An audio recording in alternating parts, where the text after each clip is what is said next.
Whoops. Uh-oh.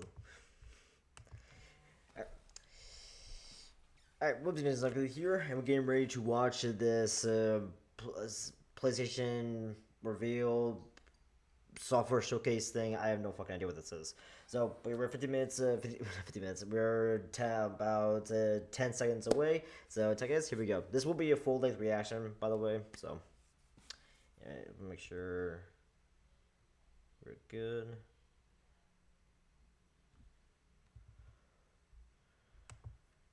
Make sure we're good. Alright, make sure. Alright, let's go.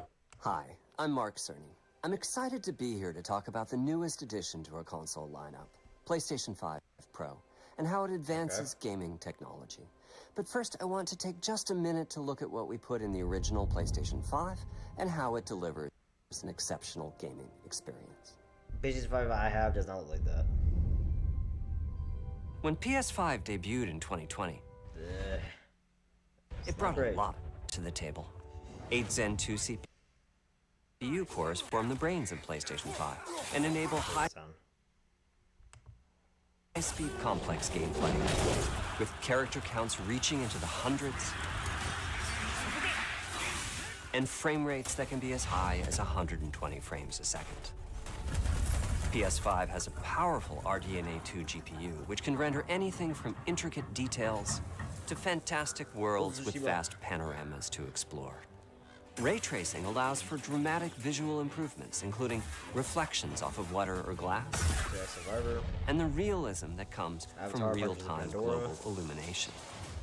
A custom SSD can load data at breathtaking speed, resulting in ultra-fast transitions between game worlds and data streaming rates so high that traversal speeds are essentially unlimited. Tempest 3D audio tech brings an unparalleled sense of immersion to the sound of the games. With audio so real, you may not even need to see the enemies to know exactly where they are. Finally, the DualSense controller has haptics that let you feel through your hands what your character is experiencing inside of the game. It's wonderful to see such variety and richness of game experiences. Creators have made amazing use of the hardware capabilities, but when I talk to them, I do hear about their desire for more graphics performance. The dreams of the developers are bigger than can be supported at 60 frames per second, and that leads to an aspect of modern gaming that we're all familiar with: graphics modes. It can be a difficult choice for players. Fidelity modes emphasize the visuals, typically through higher resolution. Yeah, but if you're streaming or recording a game, you need to go with frames per second, or use more ray tracing. But the games only run at 30 frames per second. The visuals can be choppier, and the controls less responsive. But if you use performance mode RTX, then or RT, then you can use both. Typically choosing to run 60 frames per second. Yep, which I choose to use when I'm streaming and recording. Mainly by reducing the graphical detail until those frame rates can be achieved. When asked to decide on a mode, players are choosing performance about 3/4 of the time. Removing that decision, or at least narrowing that divide, is one of the key targets for PlayStation 5 Pro. We want to give players the graphics that the game creators Boy, I can't wait for scalpers to get rid of all the PS5 Pros. That's gonna be fun. To do that, please tell me PlayStation. Please tell me you're gonna fix that problem so that scalpers don't get to. Here's what we call the Big Three. First, we made the GPU much larger and increased the speed of the memory it uses. The result is rendering that's up to 45% faster. Second, we made major upgrades to the ray tracing, taking a streamlined and accelerated approach that allows calculation of the rays at double or even triple the speeds of PlayStation 5. Damn. And finally, we added custom hardware for machine learning and an AI library called PlayStation Spectral Super Resolution, or PSSR for short. Interesting. PSSR analyzes the game images pixel by pixel and can add an extraordinary amount of detail, which boosts the effective resolution of the games. Game creators are adding PS5 Pro support to new and existing titles, and with the Big Three involved, the results can be pretty amazing, with graphics showing something like fidelity levels of detail, but at double the frame rate. Here's The Last of Us Part 2 running on PS5 Pro. It has huge amounts of detail and targets a super smooth 60 frames per second. Let's compare this to the fidelity mode on PS5, which is only running at 30 frames per second and is therefore much choppier. This goal of delivering almost fidelity-like graphics at performance frame rates has been achieved for a broad set of titles, including Marvel's Spider-Man 2 and Ratchet & Clank Rift Apart. We can see that PS5 Pro is close to doubling the power of PlayStation 5. Another way to compare the two consoles is to look at PS5 Pro versus Performance mode on PS5, both of which target 60 frames per second. What we see here is a difference in detail. PS5 Pro is much sharper and crisper than PS5. For this, my favorite is the parade scene from Ratchet & Clank. Distant details are much clearer. And here we can see Marvel's Spider-Man 2 is noticeably higher resolution throughout the scene, including the trees and procedural cars. Yeah. So overall, some remarkable improvement to the games. Yeah. On PS5 Pro, we can see increased sharpness to the graphics or smoother and more responsive gameplay. But again, the main problem with this is that, number one, PS5 came out 4 years ago. Machine learning Number two, via the I'm not gonna get the PSSR PS. library I'm still getting with the is being PS5. used I quite never got the broadly to PS4 add Pro pixel when it detail and first boost came out, frame or rate. even beyond that, because But I there was are totally many fine with my approaches PS. as there are I game was totally fine with engines. The PS4. increase in raw GPU So power is being especially effective maybe eventually I for might upgrade, but Horizon right now Forbidden I'm totally West. fine with my PS5. Apart from the detail boost, that extra graphics And plus, another power thing is is that I know allowing for a for fucking improvements fact, to Scalper's gonna lighting and take it visual like that, effects, dude, and sell it for $2,000 or something. as well as to the hair and the skin in cinematics. Open up, guys. I still need to play the DLC for Horizon Forbidden West.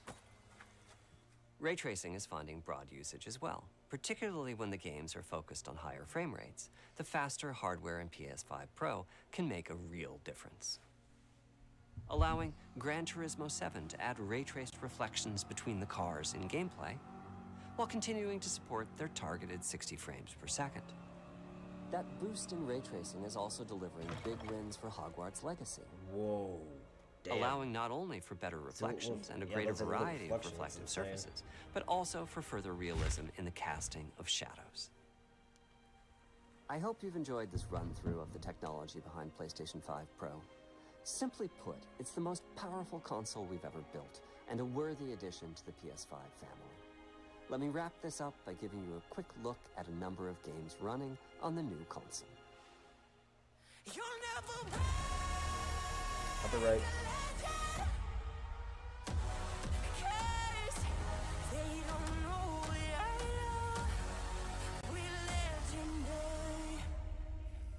It looks nice, but don't get me hanging.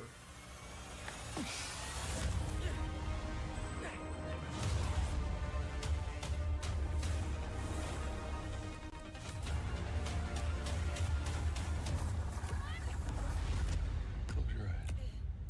It'll be worth it. Okay.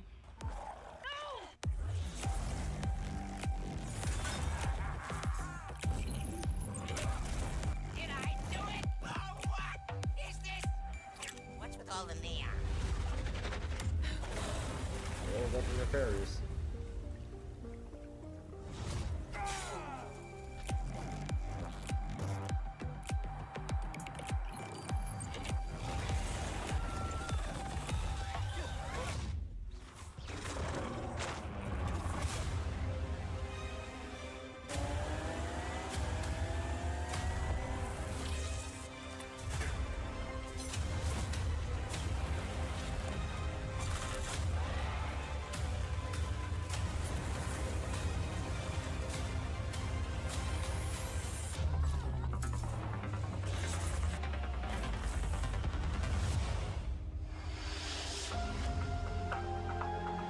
Vertical stands sold separately.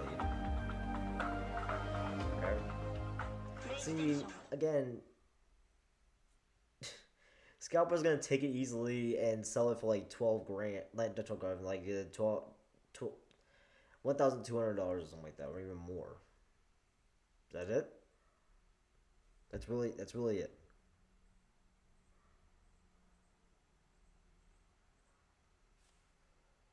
Okay.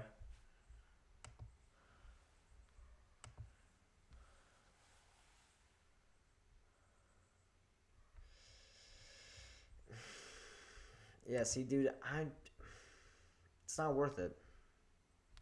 Me personally, it's not worth it. Just for the extra graphics. I know for a content creator and a streamer, it's obviously worth it. But me personally, I'm totally fine with my PS5. But I've had my PS5 for the past like 3.5 years now, and it still holds up. It's still working good. The games are running smoothly, and I have zero problems with it. So yeah, like for me personally, man, it's not worth it. Will I upgrade eventually? Sure. But as of right now, I know for a fact that pre-orders are going to number one be sold out like that, like that. Number two, scalpers are also going to take it like that, and like sell it on eBay and other places for like $1,200 or $1,500 or even or something like that. For a ridiculous amount of money. So and it's gonna be sold out. So unless like with COVID not happening anymore, and we don't have to buy things online, they might put the PS5 Pro in stores. But even then, I know for a fact that a lot of people are going to be like lining up in line taking PS5 Pros. So I don't know, man. I'm totally fine with PS5 right now. PS5 Pro not worth right now. It's just not. Maybe in a year or two, maybe. But as of right now, no. I'm good. Alright, guys. Hope you enjoyed my reaction into the PS5 Pro software presentation. And yeah, again, let me know down in the comments what you guys think of the PS5 Pro. Is it worth getting, or are you totally fine with your PS5? But if you guys don't have PS5 and you're Xbox people, then that's fine. Or if you're on PC, that's cool too. So, alright, I'll see you guys later. Bye.